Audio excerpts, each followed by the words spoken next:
Почитувани слушатели, Facebook пријатели, во следниве 35-40 минути ќе другаруваме со господинот Страшо Ангеловски, председател на политичката партија МАК, кој за неколку секунди се надеваме дека ќе биде заедно со нас во студиото на Македонски корени.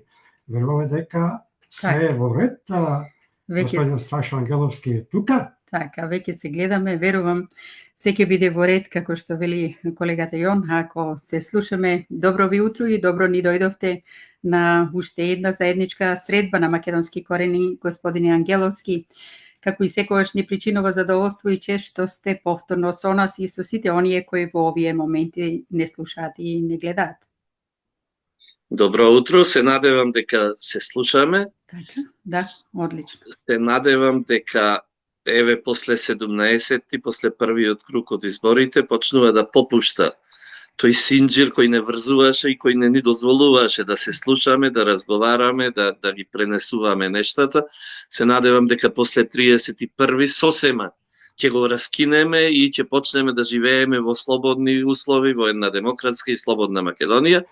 Но на почетокот да ви го честитам вам и на сите денешниот голем, извонредно голем празник, денот на ВМРО, денот на Македонската револуционерна борба. Нека биде така, честит празник и на вас. Честит празник на сите македонци и на целиот македонски народ, без разлика каде и да е.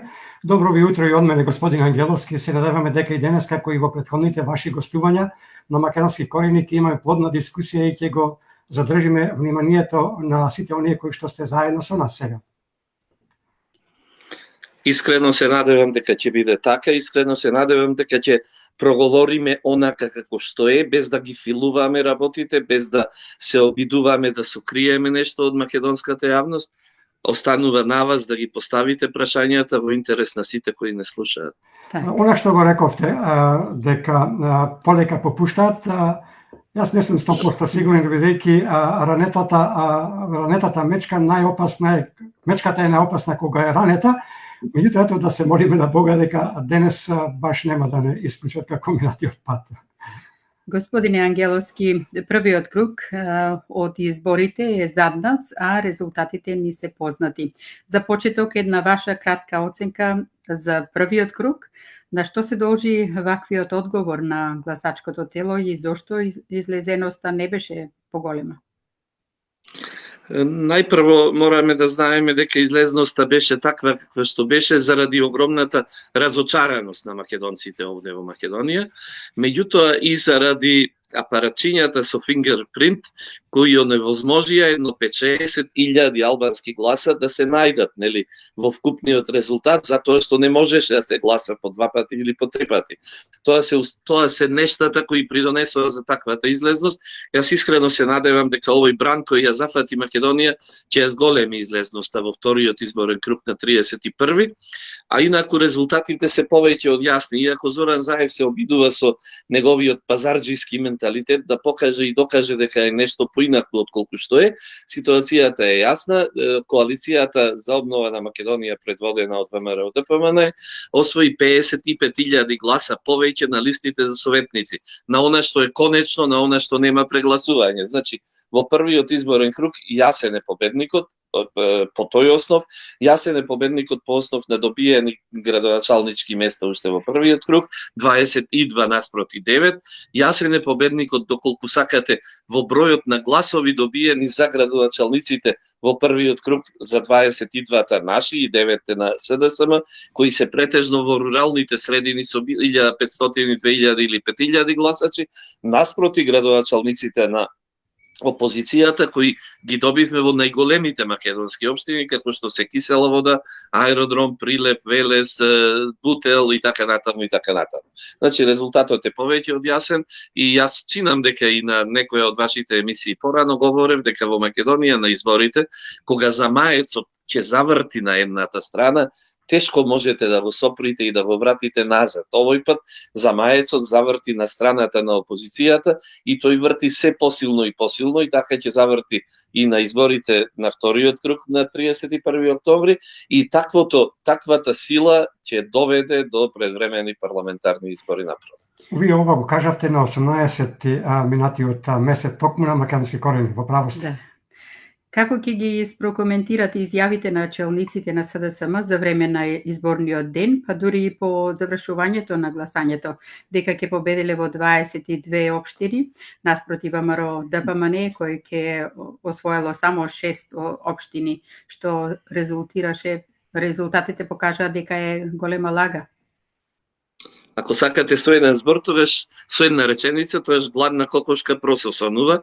Значи се покажа дека е тоа извонредна лага, меѓутоа, знаете што, вечерта после дознавањето на изборните резултати, Македонија беше преплавена од радост, беше преплавена од еуфорија, беше преплавена од една нова надеж. И верувајте ми, тие луѓе не излегоа по улиците затоа што беа среќни дека новите градоначалници ќе направат поквалитетен асфалт или ќе наредат 500 метри повеќе бекатон или ќе пуштат 200 метри повеќе водовод или канализација. Тие луѓе беа свесни, тие луѓе беа среќни, тие луѓе излегоа по улиците затоа што беа свесни дека доаѓа крајот на една недемократска, една нечовечка, една антицивилизацијска и антимакедонска власт која за жал се уште се обидува во секој ден од неизиното на тамошно обстојување да направи уште една пакост и уште еден зијан на македонската држава и на македонскиот народ, се обидува да го избрише овој народ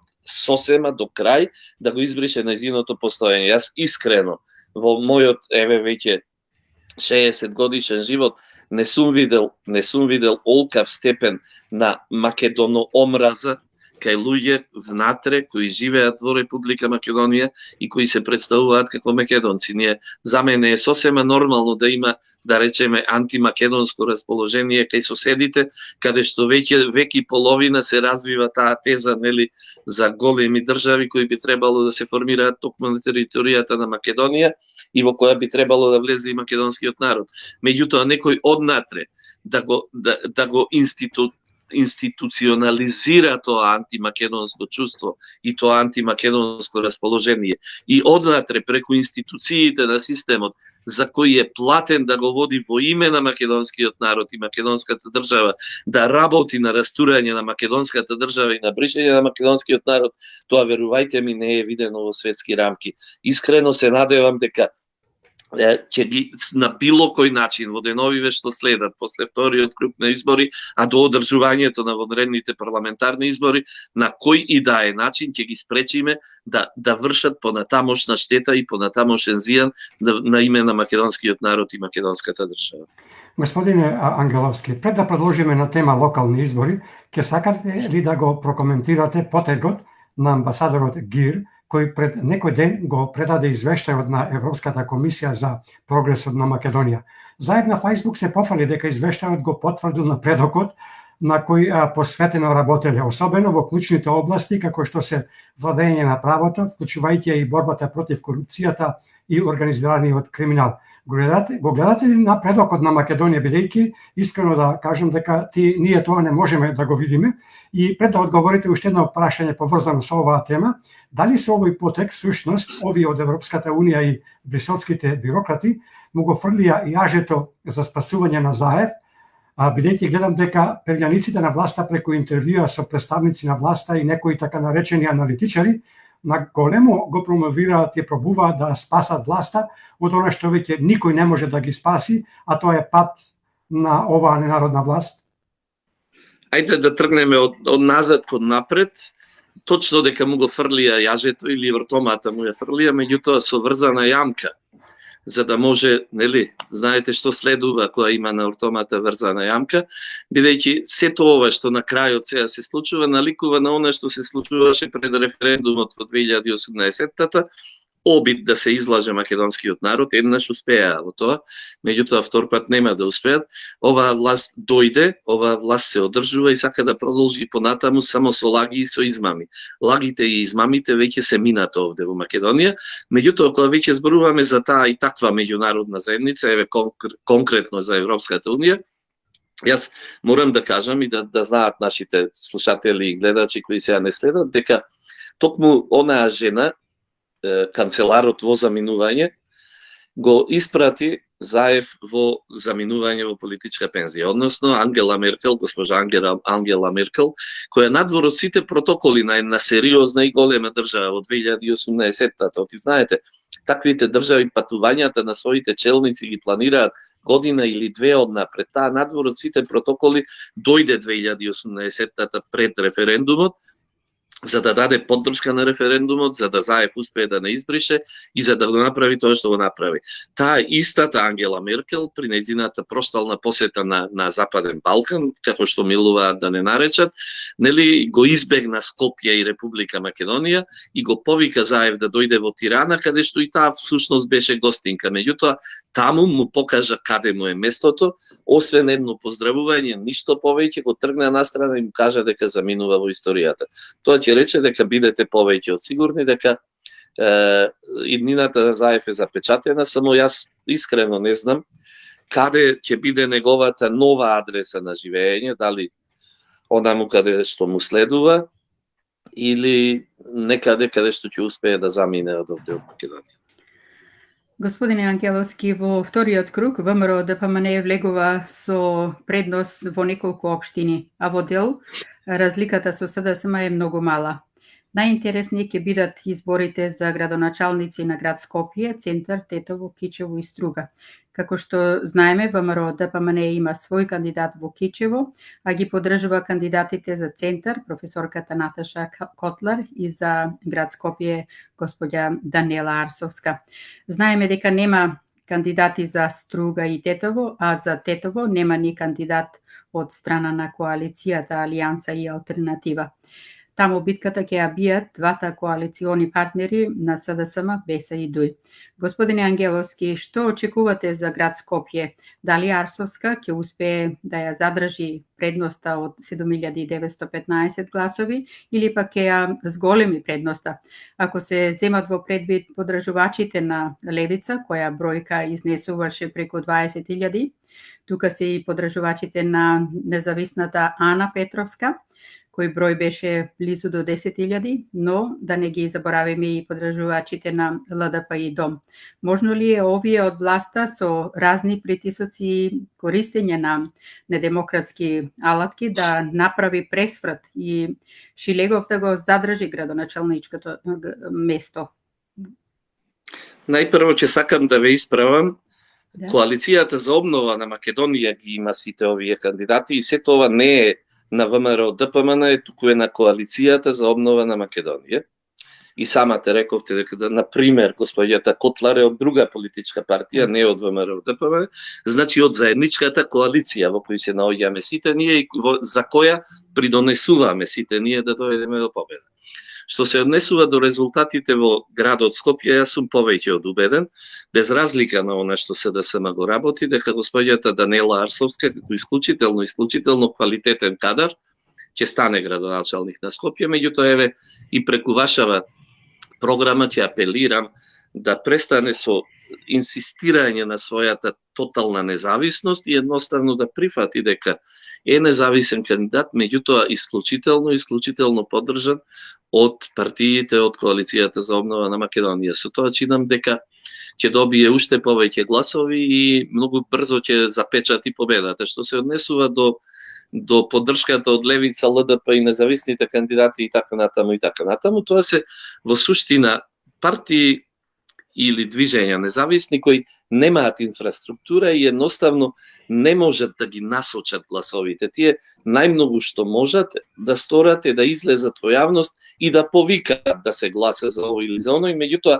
немаат структура како што има на пример ВМРО ДПМН, кој навистина може да насочи контингент од своите гласачи онаму каде што ќе посака. Тоа ќе рече дека не верувам дека со било што ќе влијаат на изборниот резултат. На изборниот резултат ќе влијае она што го кажав, значи започнатиот бран кој веќе ја носи водата на страната на опозицијата. Не би сакал да верувам дека власта ќе се обиде со нерегуларности, со криминално однесување на денот на изборите, да стори било што, бидејќи се свесни дека нивното време е поминато. Што се однесува за Кичево, за Тетово, за Гостивар и за градовите каде што, да речеме, соработуваме со дел од партиите на албанското малцинство, искрено би сакал Тетово да биде конечниот крај на СДСМ и конечниот крај на оваа и ваква влада, и може да се случи, нели, бидејќи СДСМ е поставен меѓу чеканот и наковалната. Мора да се определи за една од партиите која им се наоѓа во коалицијата, и доколку го стори тоа, верувајте ми дека другата партија ќе биде навистина незадоволна. Што се однесува до Кичево, Кичево е многу интересно. Би сакал да кандидатот на коалицијата за обнова на Македонија да победи. Би сакал Кичево да го вратиме назад во рацете на оние на кои им припаѓа, на македонскиот народ и на сите припадници на албанското малцинство кои таму живеат. Меѓутоа останува да видиме какви ќе бидат резултатите. Инаку многумина го напаѓа Христијан Мицкоски која направи условно речено предизборна коалиција со Алијансата на албанците и Алтернатива. Меѓутоа верувајте ми дека е тоа исклучително добро за еднината на Македонија. Зошто? Затоа што конечно и албанското политичко ткиво почна да се дели на идеолошка основа. Ние до сега имавме само етничка обединетост кај албанците, а сега за прв пат почнуваат да се делат и на идеолошка основа. Од едната страна остануваат ленинистите, марксисти на Али Ахмети и Дуи и на Груби, заедно со комунистите од СДСМ, меѓутоа на другата страна добиваме една условно речена десна политичка опција кај албанското малцинство. И не дека тие ги немаат истите идеи околу големата Албанија и околу се, меѓутоа во секој случај представуваат каков таков коалициски капацитет за македонската десница да има со кого да коалицира и да може да воспоставува власт, бидејќи инаку беше осудена на соработка со марксистичко-ленинистичкото движење на Дуи и на Груби. Господин Ангеловски, покрај градоначалничката функција за град Скопје, која е од многу големо значење за било која власт, на овие избори се испостави дека е исто толку важна пред се политички, но за албанското политичко крило е општината Тетово, каде што битката во вториот круг ќе ја бидат двата коалициони партнери на СДСМ, тоа се Дуи Беса, односно Теута Арифи и Билал Касами. Да се подсетиме дека Арифи во вториот круг влегува со многу мала предност пред Касами, со само 642 гласа. Се говори дека токму, вие и тоа и го напомнавте малку, Тетово ќе биде завршниот удар за пат на ова ненародна власт на Заев. Се чини дека Заев е доведен во најнепосакувана ситуација, што би рекле старите, угоре високо, удолу длабоко. На кој од овие два коалициони партнери ќе се одлучи Заев и СДСМ да му дадат подршка? Каква ќе биде разврската ако Теута Арифи победи, а каква ќе биде разврската ако Билал Касами победи и обратно ако изгубат? Дали се надзира крај на коалициониот брак на СДСМ со една од овие коалициони партнери? И каква разврска вие очекувате, имајќи ги во предвид гласовите на коалицијата Алијанси и Алтернатива? Што мислите? Кој ќе биде новиот градоначалник на општина Тетово? Едноставно е неблагодарно да се прогнозира кој ќе биде. Ако ме прашате кој би сакал да биде, тогаш ќе кажам би сакал да биде македонец, меѓутоа за жал бидејќи е неможно, тогаш бидејќи најголемото зло за оваа држава во последниве 20 години е партијата на Али Ахмети. Најголемото зло не само за македонската држава, не само за македонците, туку и за голем дел од албанското малцинство е огромно зло Дуи. Тогаш верувајте ми би сакал да биде поразена во Тетово и со тоа да започне поразот на една ера, повторно ќе речам, на ленинистичко, марксистичко, удбашко, комунистичко владење во оваа држава.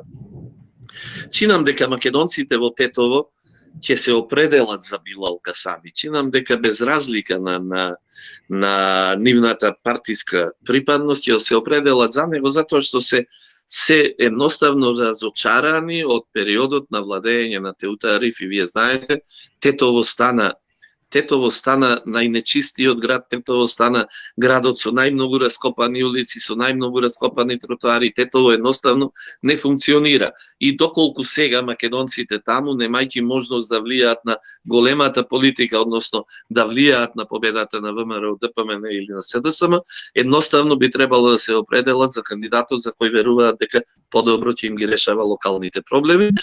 А мојата желба е, значи, без разлика да се пораз на Дуи. И се надевам дека тоа ќе го доживееме на 31. Како стои работата со општина Центар, господине Ангеловски? Сте ја анализирали ли оваа општина? Ќе успее ли господја Наташа Котлар, која има само 1564 гласови, помалку од господинот Герасимовски од СДСМ, да го скрши мразот за Центар и да постане градоначалник, односно градоначалничка на Центар? За кого ќе се определат гласовите од ЛДП и ДОМ 1151 и од Левица 2576? Какви се вашите очекувања? Значи вака, гласовите кои одат на контото на Левица се проопозицијски гласови. Не се тоа гласови на партијата Левица, тоа се партии на опозицијски настроените луѓе, односно на луѓето кои се против владењето на СДСМ. Повторно ќе речам, Левица не може да ги контролира тие гласови и од тука верувам дека дури и да излезе и да повика да се гласа за кандидатот на СДСМ, дека 80% од тие луѓе кои веќе гласале за Левица ќе гласаат за опозицијскиот кандидат.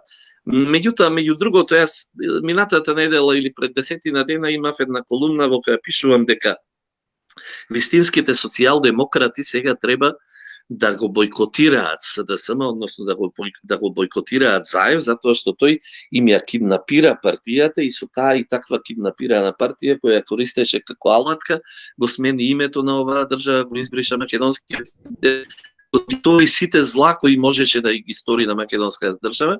И од тука треба тие луѓе во општина Центар добро да размислат. Кандидатот за градоначалник на СДСМ вчера или завчера на социјалните мрежи се пофали како учел од повозрасните, како седи со повозрасните, а меѓу другите, меѓу тие повозрасни се наоѓа и човекот кој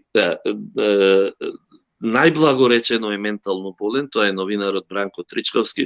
Се сеќавате сите и знаете какви се неговите коментари, што се тој пишува за македонскиот народ, за македонските граѓани, посакува смрт на се и на секого, посакува се најлошо на македонците и на македонскиот народ. И сега доколку тој кандидат за градоначалник го учи тоа од тој ментално болен човек, тогаш на вистина вистинските социјалдемократи треба да го сватат сето ова и нели да излезат или да гласаат за противникот или да останат дома и да не дадат поддршка за тој и таков кандидат. Господине Ангеловски, ајде да го проанализираме малку кичево и струга.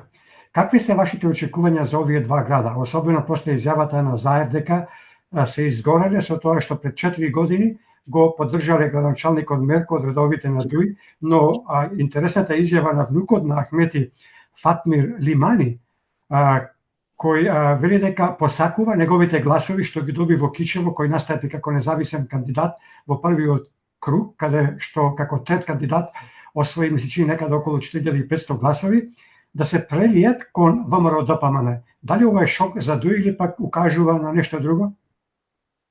Па интересна состојбата во Кичево. Во Струга не толку, јас не знам дали на изјавите на Заев воопшто треба да се придава значење, бидејќи знаете дека тој наутро кога ќе стане зборува едно, кога ќе го испие првото кафе зборува второ, од кога ќе руча зборува нешто трето и пред да легне да спие кој знае што веќе размислува и што зборува. Едноставно човекот нема конзистенција и јас не случајно побарав да се проверат неговите когнитивни способности. Многу ми помина во оваа држава, тоа не го разбраа како што треба, мислеа дека треба да се проверат неговите деловни способности. Не, тој деловно и исклучително способен. Гледате дека успева да краде милиони и милиони. Меѓутоа, когнитивните способности, односно способностите за расудување и за логично мислење, треба навистина да му бидат проверени. Од тука не би се осврнувал на неговата изјава за Мерко, затоа што на 31. октомври тој заедно со СДСМ ќе да Мерко во Струга, што се однесува до Кичево. Искрено сакам да верувам дека кандидатот на опозицијата и наку човек кој на дело го покажува со животот, кој има сопруга од албанско етничко потекло, значи човек кој навистина го живее тоа што ние сакаме да го прикажеме, односно она што Заев сака да го прикаже како земно општество за сите или живот за сите или не знам што. Искрено верувам дека ќе добие поддршка дури од внукот на Ахмети, кој најверојатно во таа идеолошка некоја размисла се наоѓа десно, а не на страната на неговиот вујко. И ајде да се надеваме дека на 31. ќе го добиеме и Кичево. Господине Ангеловски, Заев пред некој ден на одговор на новинарско прашање за тоа што ако господинот Шилегов не биде реизбран за градоначалник на град Скопје, изјави дека ако го изгуби Скопје, во тој случај тој не ќе може да ја води владата, но и државата. Дали тоа значи дека со оваа изјава господинот Заев всушност најавува предвремени парламентарни избори?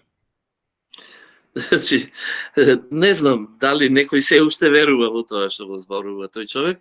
Тој едноставно нема што да најавува, доколку биде поразен значително добро на 31. Тој нема што да најавува, тој едноставно ќе мора да го стори тоа и да ги распише предвремените парламентарни избори.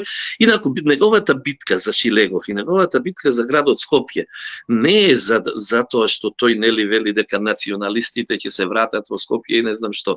Едноставно неговата битка е затоа што тој е свесен дека општините, веќе сите општини во Скопје, најверојатно Карпош веќе ќе ја добиеме со коалициониот партнер Стефчо Јакимовски, но многу е можно да го добиеме и центар. Тоа ќе рече дека сите скопски општини се во рацете на опозицијата.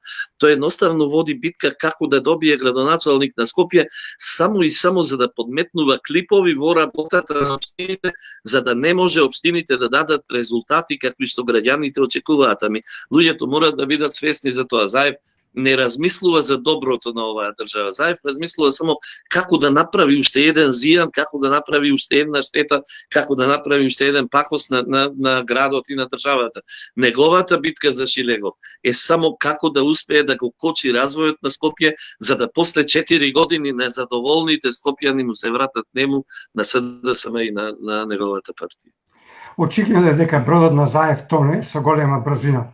Очекувате ли во вториот круг Заев да се помири со таа ситуација или пак ќе се обиде со сите недемократски орудија, подкупи, закани, притисоци, насилие, заплашувања и балкански методи, да се обиде да спаси посадата на бродот, бидејќи очигледно е дека бродот не ќе може да го спаси? Нормален човек во нормална држава нормално би се однесувал и веќе после првиот круг би ја честитал победата на опонентите, на политичките противници.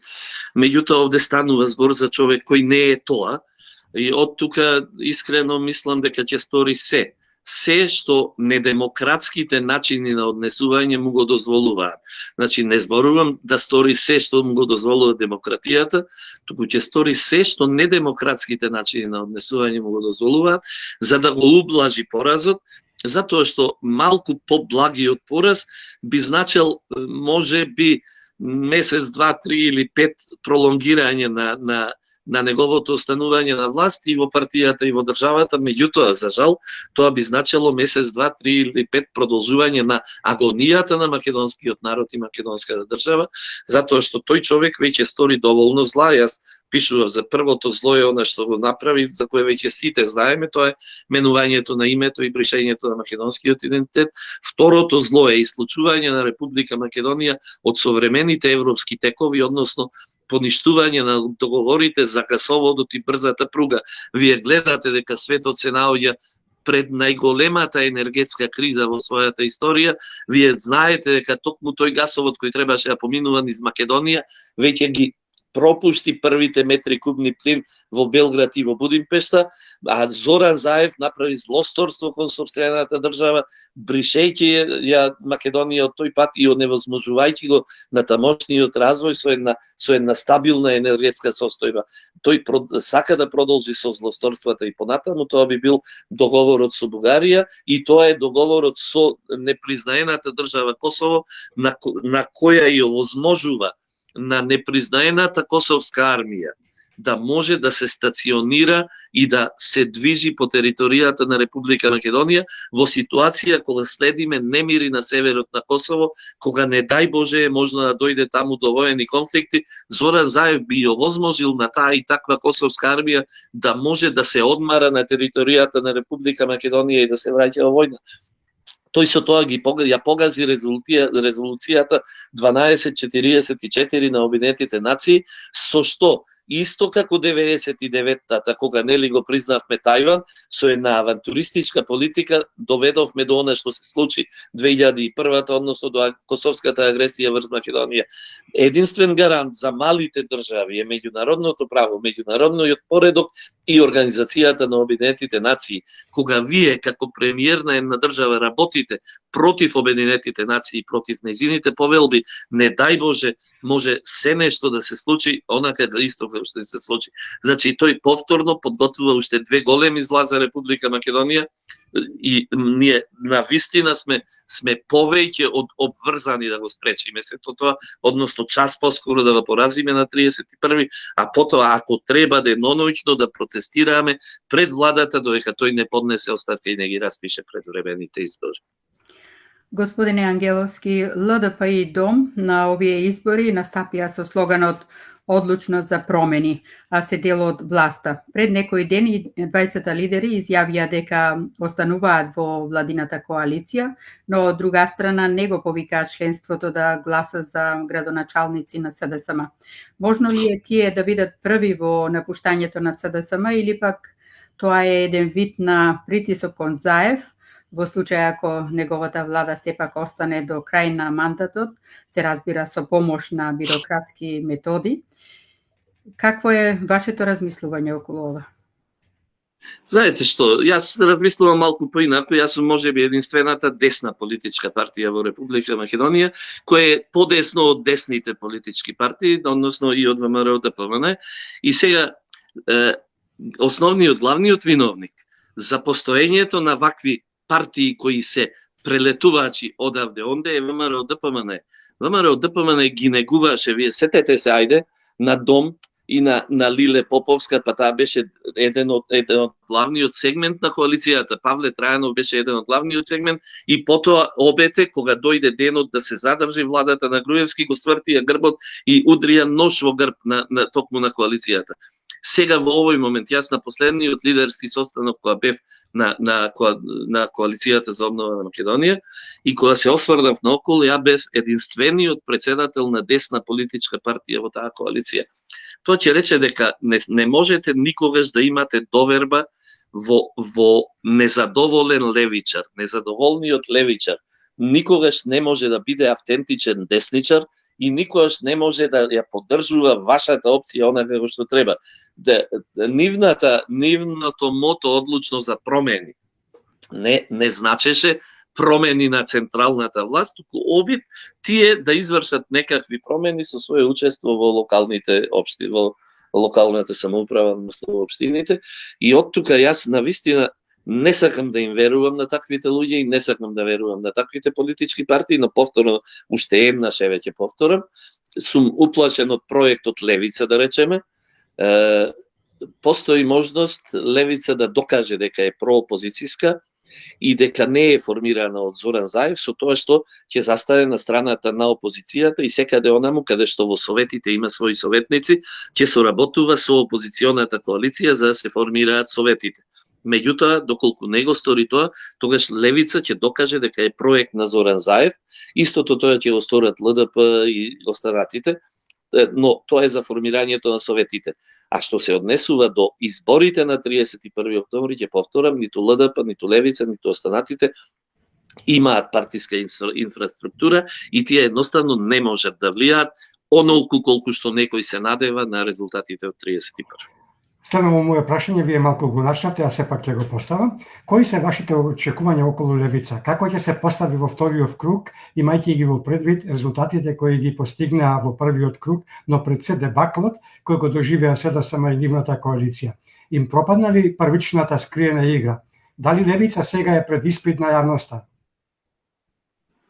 Ајде да видиме, повторно, еве, накратко ќе повторам, значи има шанса да докаже дека е проопозицијска, дека она шарено револуционерна, нели, фаза од нивното постоење била минато, она СЛ фаза од нивното постоење е минато и дека навистина не размислуваат повеќе како Заев и како киднапираното СДСМ, дека размислуваат проопозицијски и дека сакаат Македонија да се ослободи од стегите на диктаторот и на демократската власт на Заев. Меѓутоа, доколку тоа не го стори, тогаш ќе докажат самите, значи ќе докажат тезата која се шири нели низ Македонија, дека се производ на Зоран Заев, дека се производ на шарената револуција, дека се производ на хонорарите од СЈО кои ги добиваше нивниот председател. Искрено би сакал да не е така, искрено би сакал да станат на страната на опозицијата. Оти верувајте ми, денес веќе ни е потребен секој еден глас, секоја политичка партија, секој здрав македонец, секој кој размислува, секој дури и албанец или било кој представник на која и да е малцинство држава, за да се кутне оваа власт и на Македонија да се даде простор да почне да живее.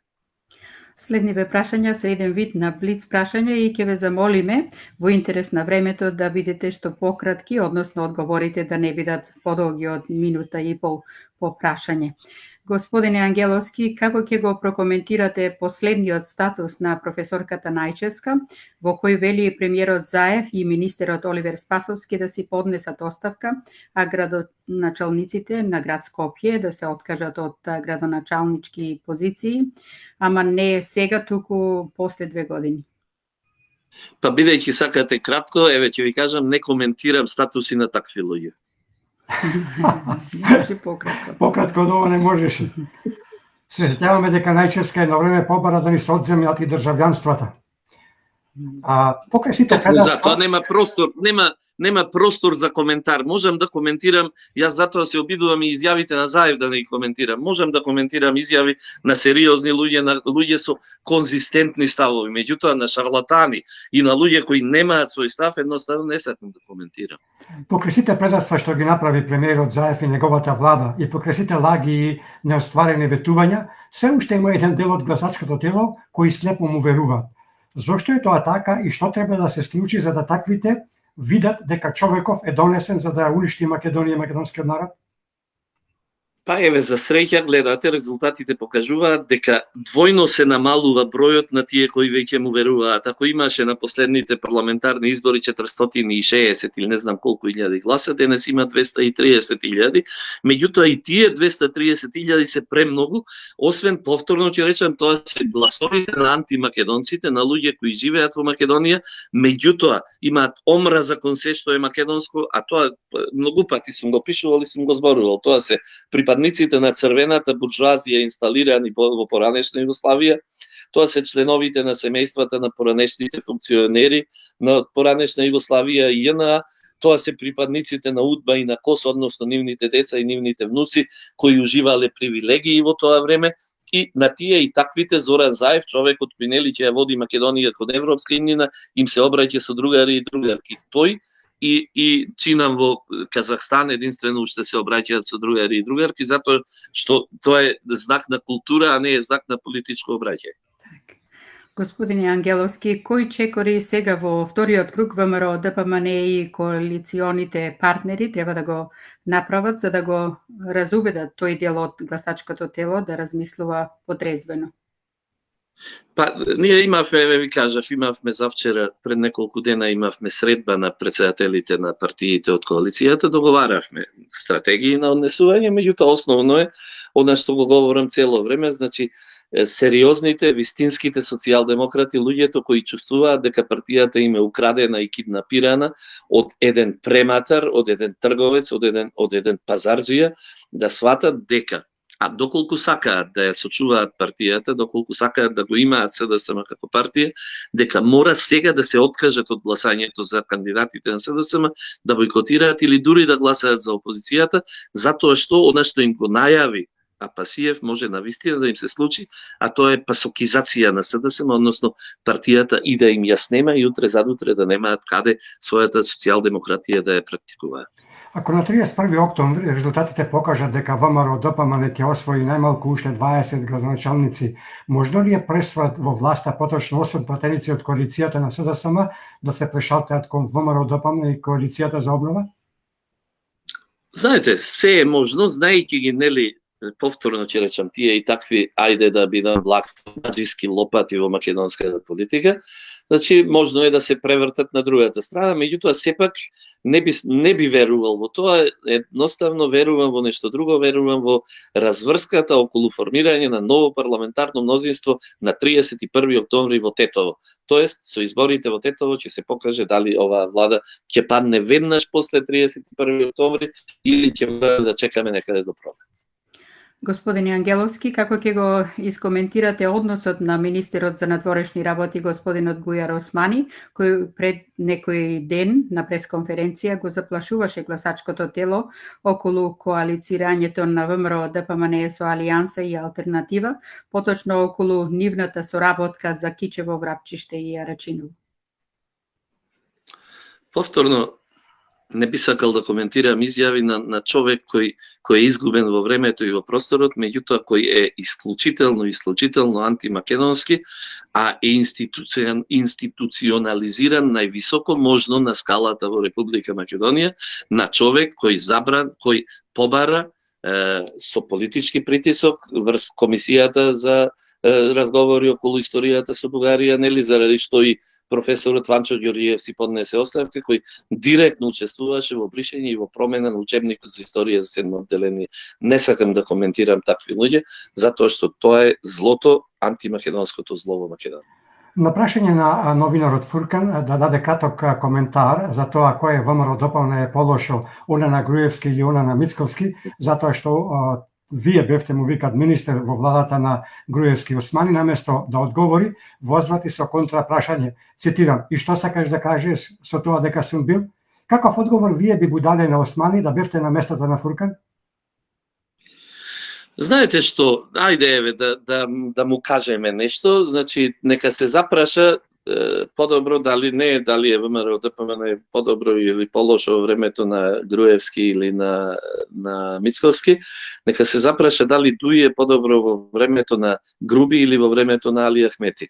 Во овој момент, за жал, се врши, како што милувам да речам, грубизација на Македонија, односно најтврдото, најнеписменото, најнекултурното, најантицивилизацијското крило во Дуј ја води политиката, тоа е крилото на Артан Груби, под кое спаѓа и Бујар Османи, меѓутоа спаѓа онака како што го влечат за уши и како што му лепуваат шлаканици за да ја води нивната политика. На крилото на Груби. Така, господине Ангеловски, наредниве прашања се надвор од изборите. Бојан Јовановски, познат како Боки 13, го обвини премиерот Зоран Заев за тоа дека нарачувал пресуди преку председателот на Кривичен суд Иван Џолев. Зошто се уште не се анализираат сите докази кои Јовановски тврди дека ги има во неговиот мобилен телефон? Затоа што нели имаме независно судство, затоа што Заев го отвори како пупка и не очекувајте дека ќе се отворат тие предмети се додека не се промени власта. Меѓутоа исклучително е големо нетрпението на Боки 13 да добие цимер во затворот во шутка и очигледно дека ги иницира тие процеси се повеќе и повеќе. Ајде збор 2 за последната информација која излезе во јавноста околу бугарското апсурдно барање, кое е морало да биде исполнето, а тоа е Заев да прифати дека македонскиот јазик настанал во 1946 година, а претходно во Македонија се зборувало бугарски јазик. Жално е, но Заев веќе работи на тоа, да го признае и да го запише тоа така како што е. Меѓутоа, знаете, веќе во Бугарското министерство за надворешни работи, на официјалната веб страна на нивното МНР, на страницата за Македонија, за Република Македонија, стои, во графата јазик, стои литературна норма. Значи, не стои ниту јазик, ниту од 46-та, ниту како и да е. Туку стои едноставно само литературна норма. Заев е подготвен да оди до крај. Заев, за жал, повторно ќе речам, тој веќе направи 2 злосторства и сака да направи уште 2 злосторства врз Македонија. Тој е подготвен да го стори тоа. Сега уште повеќе, до 31 октомври ќе ветува на секаде. Ќе ветува и во Европската унија, ќе ветува на Бугарија, ќе ветува на секаде, во обидот да добие, ако е можно, некаква поддршка, а бидејќи не може да добие поддршка од меѓународната заедница меѓу гласачите, јас се плашам дека тој бара поддршка за неговите недемократски начини на однесување на денот на 31 октомври. Тоа ќе рече дека бара поддршка во кражбата која сака да ја стори, за да не биде санкциониран после тоа, зборувам за кражбата на гласови, а за да меѓународната заедница премолчи преку таа и таква кражба, ете тоа би било единственото можно објаснување зошто тој ветува се и е подготвен сето тоа да го стори. Господине Ангеловски, грејната сезона во Македонија е на прагот, а тендерот за набавка на јаглен со кој Македонија бараше подитно да се купат 900.000 тони јаглен за целосно пуштање во употреба на рек Битола пропадна. Дали предизборно распишаниот тендер имаше намера да собере глас повеќе на локалните избори?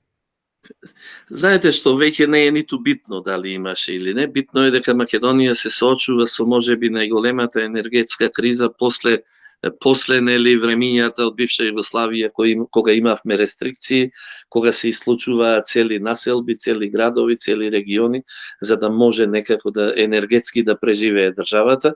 Ете, тоа е неспособноста на СДСМ која не доведе до, од таа страна не доведе до неможноста да обезбедиме каква таква енергетска стабилност, а второ, уште еднаш ќе се навратам да знаат сите кои на 31 треба да гласаат дека СДСМ стори најголемото злосторство,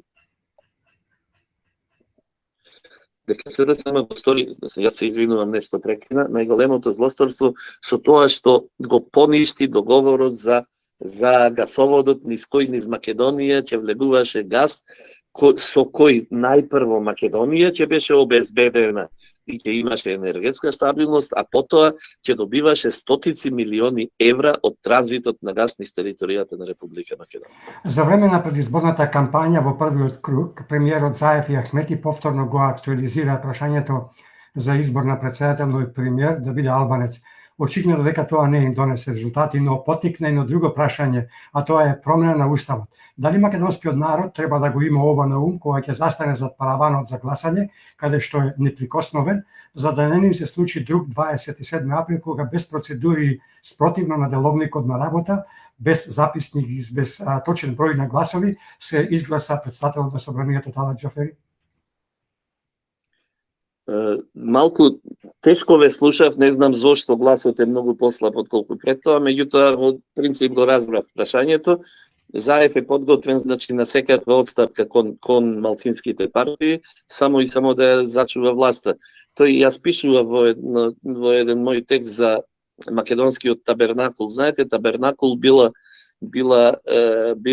сандакот во кој евреите носеле Тората, ги носеле светите книги. Заев од собранието си направи свој табернакул и внатре во тој сандак го сместува уставот и го носи онаму каде што треба да се пазари. Те го носи во мала речица кај Дуи, за овие да кажат каква желба имаат за уставот. Те го носи во Софија, те го носи во Атина, па го носи во Брисел и во Вашингтон и секој од нив си ја искажува својата желба за промена на уставот. На тоа мора да му застанеме на крај, затоа што уставот е сепак нешто кое не може да се менува така според желбите на Зоран Заев. Ами вие знаете, една Велика Британија е држава која ниту има пишан устав, туку се владее според онаа Магна Карта Либертатум или големата повелба на слободата од 13-тиот век и не менува туку така преку ноќ најразлични одредби и закони. Значи, дел од предизборието, на сето што тој го ветуваше, меѓутоа, верувајте ми дека е тоа и дел од реалноста која тој сака да ја стори, затоа што само наоѓа начин како СДСМ со малцинските партии да може да владее, затоа што во светот секаде левите политички партии се обраќаат на малцинските групи и малцинските заедници без разлика какви се тие, дали малцински групи по вид на ЛГБТ, дали по вид на етничка малцинска постоење и така натаму, и тој се обидува се што може да внесе и во Уставот на Република Македонија и во законите, за да може заедно со малцинските групи да владее со Република Македонија и да ја оневозможи десницата и македонскиот народ да си го повратат влијанието над сопствената држава. Господине Ангеловски, на крајот денешниот наш разговор, што очекувате на вториот изборен ден 31 октомври, резултатски, но и бројна излезеност и секако една порака ваша до сите оние кои живеат во оние општини каде што ќе се гласа? Значи, очекувам најпрво зголемување на излезноста, иако ќе бидам многу конкретен, зголемување на излезноста кај македонците, затоа што и очекувам нормално победа, речиси целосна победа во сите општини и во градот Скопје каде што ќе се прегласува. Посебно за градот Скопје е многу интересно, бидејќи СДСМ со својот кандидат веќе го излече својот максимум. И во првиот круг за нив гласаа гласачите на ДУИ, кои сега немотивирани, затоа што немаат листа, ниту имаат своји кандидати за градоначалници понатаму, немотивирани нема ни да излезат во вториот круг. Тоа ќе рече дека победата на Даниела Арсовска е речиси сигурна, меѓутоа сигурна е и во Охрид, сигурна е во Битола, сигурна е уште на многу места.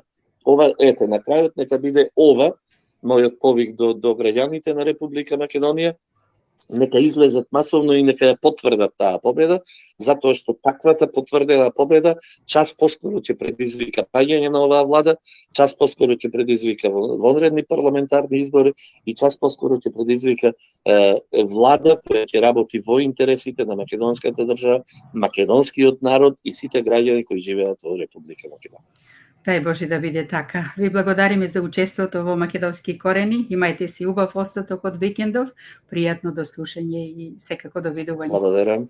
Остануваме во контакт, пријатно и до видување.